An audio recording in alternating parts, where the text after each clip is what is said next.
Now to some news in agriculture. Watermelon farmers in St. Elizabeth say it won't be a Merry Christmas for them this year. The farmers are complaining that hundreds of pounds of watermelons are now spoilt, which means millions of dollars in losses for them. A number of farmers over the last year or so have been complaining about issues with watermelon yield. Here's Shamela Pullen.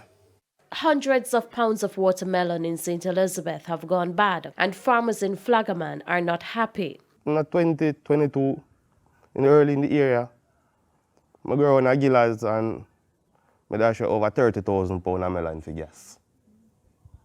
Just take them up half a yard in my van and carry them down in a gully. I got a sinkhole, I say Eddie I do the same thing. I come up a little further, I say Dean I do the same thing. And it's a whole lot of farmers that happen to. We see a little changes in the new seed we'll get the extreme, but it still give some hiccups. So, you know, we still feel we can get better quality seed because, you know, a friend of mine sent me some picture of some melon in the US and good quality. So basically it shows that the seed is our problem. The farmers are feeling discouraged, especially with the usually busy Christmas period just days away.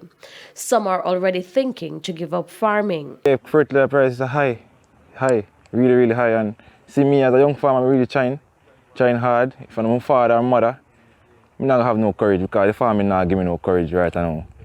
Basically, not give me no courage because things can't buy. At the farm store that can't buy. Tell boy, I don't know myself, man. It come like say me dip on my face, you know. Dip on my face.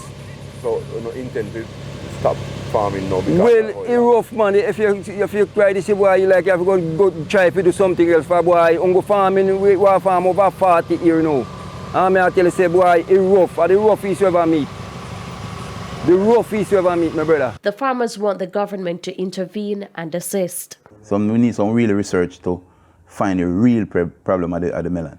And get back the original and farmers. Get back the original farmers on track. Because you know, the main source of income for the country, and if that go down, the country gonna go down. And you can't keep on importing things where they getting the good melon seed from to import those. That means something wrong. I don't know what the Ministry of Agriculture is going to do about it for the farmer, but they need to step up them game. Because right now the farmer them up on a whole lot of losses. And you got people on the southwest St. Elizabeth right now about to pack up farming. And when you look at the price of fertilizer and all those stuff, it's not a pretty sign. Shamela Pullen, TVJ News.